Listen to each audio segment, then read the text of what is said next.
Hi, I'm Neil, and I'm currently living in Taipei, Taiwan. Hi, I'm Simon De La Riviere, and I currently live in Stellenbosch, South Africa. We are twins, and we like to discuss tech topics. We each episode we discuss two topics. I choose one, Simon chooses one, but we keep the topics hidden until we film the show. And this is Twin Tech Talk.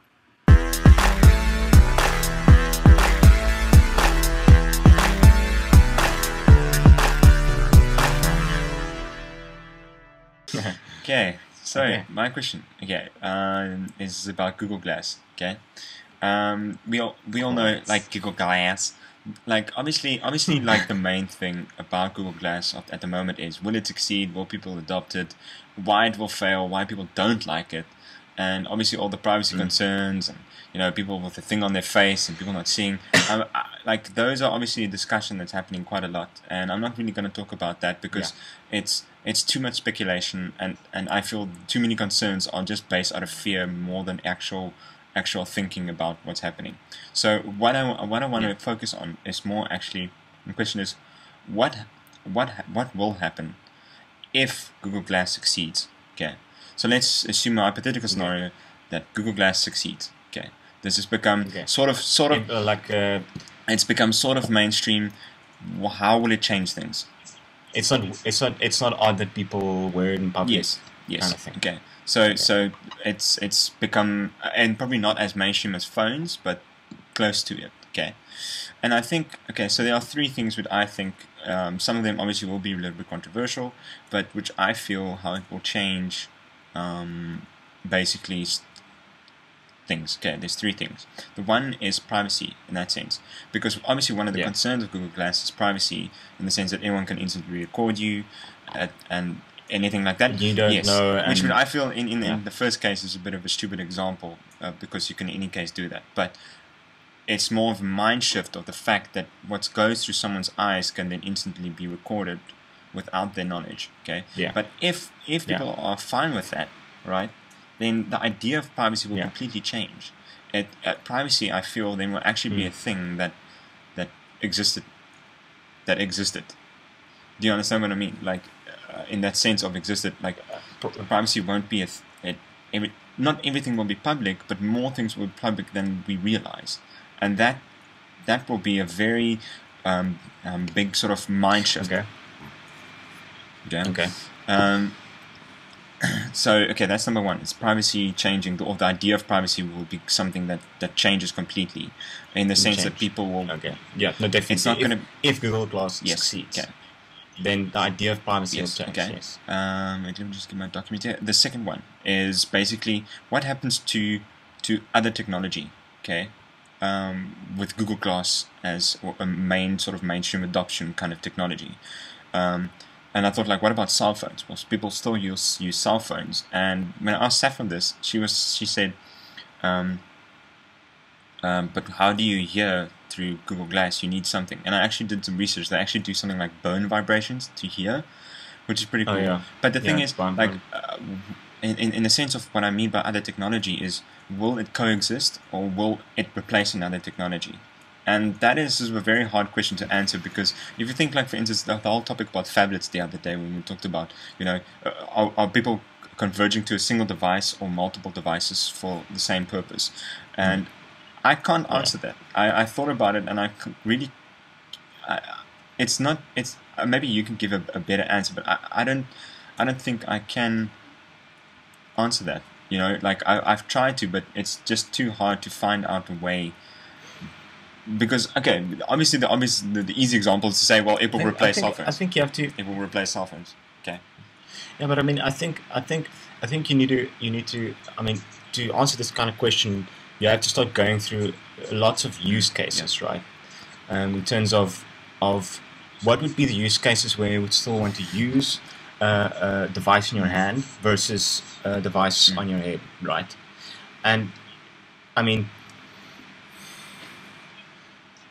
I think, as an example, right? I think it would be because based on the interface they have shown.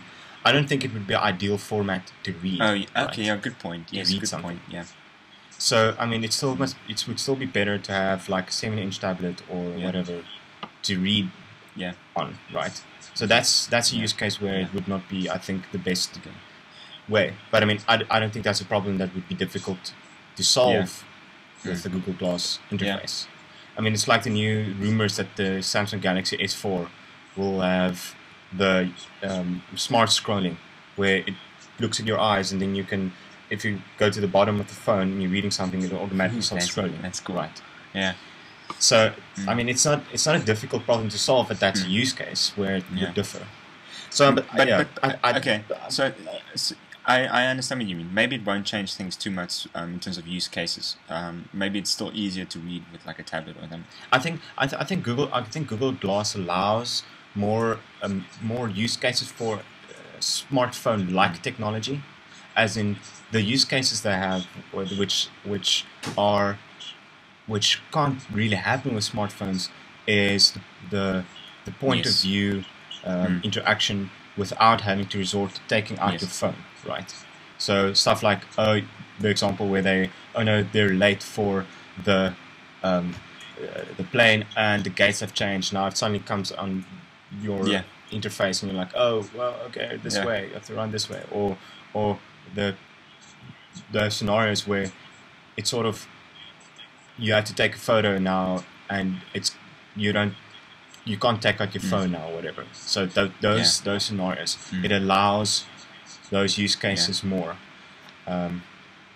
But yes, no. I agree. I think there will still be some overlap. Help me to clarify my answer better. But just keep on going with number 2 in terms of other tech. Is Apple in the sense of what will Apple do? Will they? I thought maybe like Google Glass is something which came basically out of nowhere. Like yes, they sort of built it, but okay, the thing is, okay. and I thought to myself, yeah, well, Apple is maybe being left in the dust with this because they will have to try and do this if they want to succeed. If Google Glass succeeds, Yeah. Then I thought, but wait, before you answer, and then I thought, well, Apple entered the phone market a lot later than anyone else. The mobile phone market, like Samsung and Nokia and Ericsson, was there for a long time, and then Apple came, and then they managed to dominate most of the market. Yeah. So, But I think the way I see the whole Google Glass thing and how it started and whatever, I think I might be completely wrong. I'm speculating here, right? But to me, it feels like a technology where the people at Google went, yeah, it'd be cool if we could have interface on our eyes, right? This would be something cool to do. And then they made the technology, and then they tried to figure out the use cases where it would be useful to have something, an interface. So they have this whole spiel about, yeah, it's getting technology closer to your senses and whatever. But it really feels the case that it was something that they thought would be cool, and now they're trying to invent use cases for it, right? And it does feel obviously, that way, I might be completely wrong. Let's say another company approaches the problem. Okay, they should start asking, how can we put technology closer to our senses? And then they might not converge in the same answer that something like a glass interface would be the best solution. Because I don't think it's the best solution to bring technology closer to your senses. There are other ways. Touch. Touch is a good one, I think, that people overlook, right?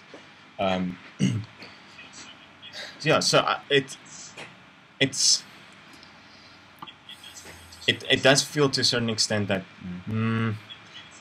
it really feels like something that they thought would be cool and seems futuristic, and now they have to try and no, it does feel the same. But the third point is basically this goes into sci-fi territory, is that I feel if Google Glass succeeds, it will be the first stage of a very observable move to transhumanism.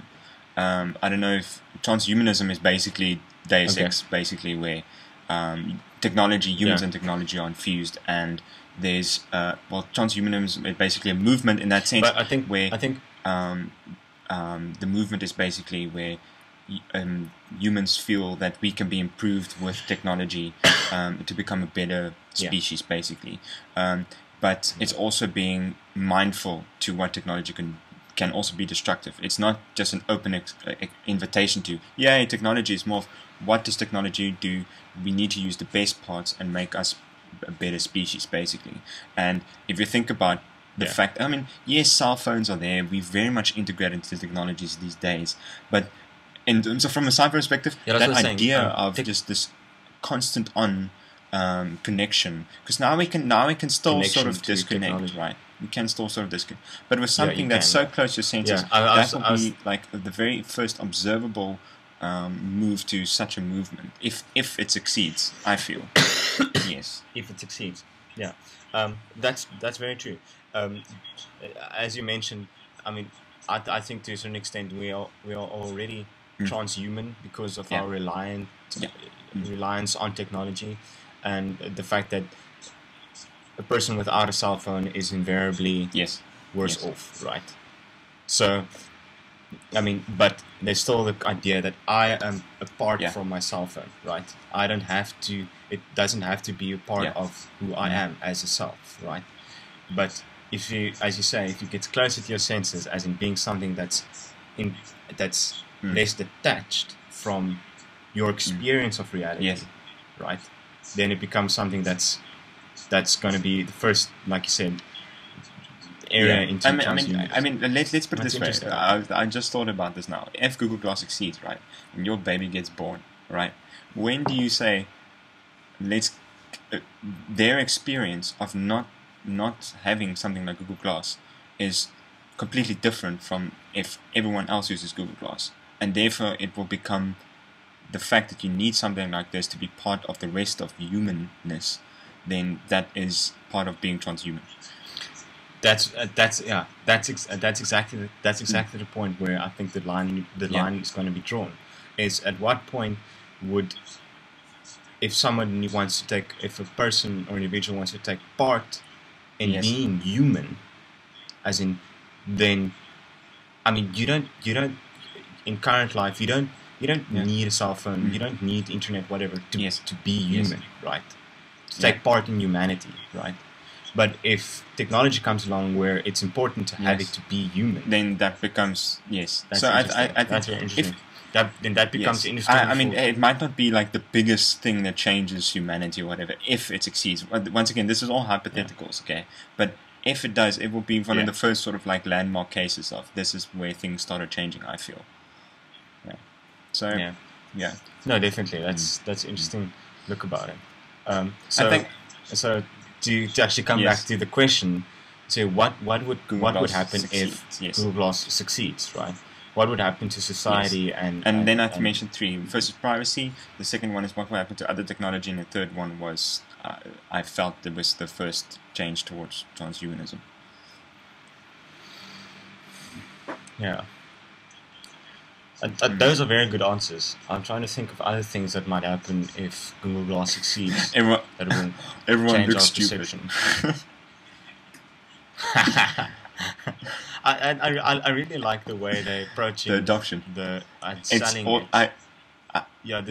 it with like using models and like tech influence, giving it to tech influencers. I think it's whatever. I mean, it's an admirable way, because I think if I get one in my I get one, I'll immediately want to take a picture of me having it and then changing all my profile pictures on the whole internet and putting that in my profile picture, because it just feels so futuristic that this is I represent this future. I don't know if you saw Robert Scoble posted a picture the other day. He said his first sighting of a non-Google employee using Google Glass was David Karp, the CEO from Tumblr. I hope Tumblr. Yes. Tumblr. So he was wearing Google glasses at an event at South by Southwest.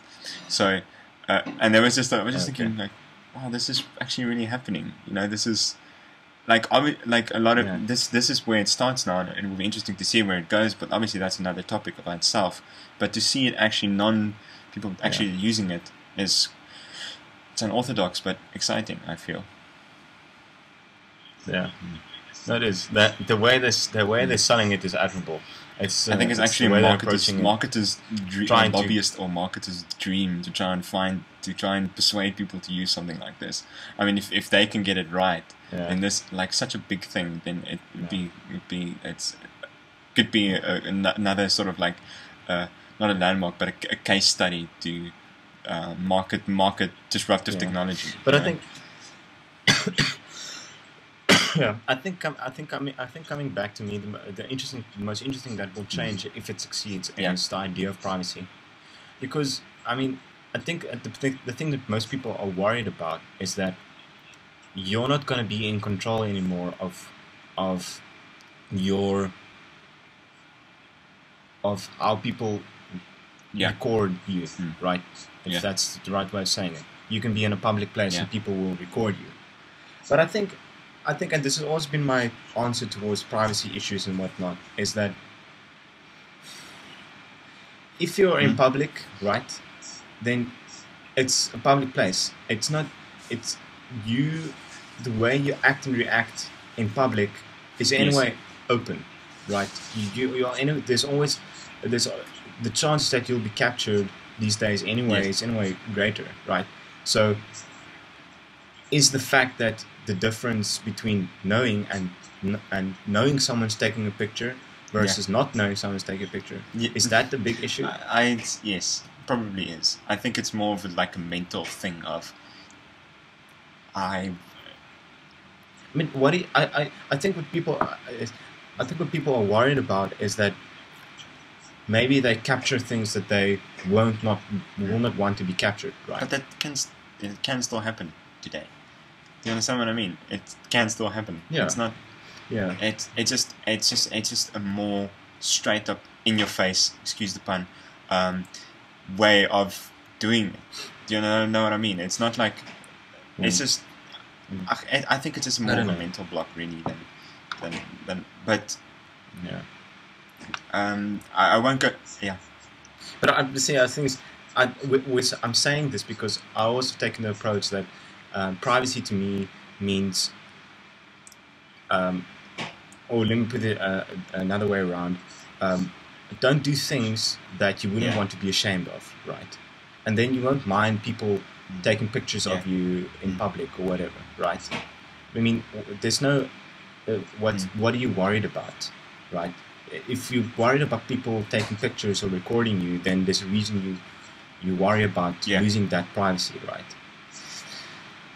So it's I don't know. I lost my train of thought. It is a big topic, obviously, and I think you and I are more on this sort of side of this. But what's the point? Why?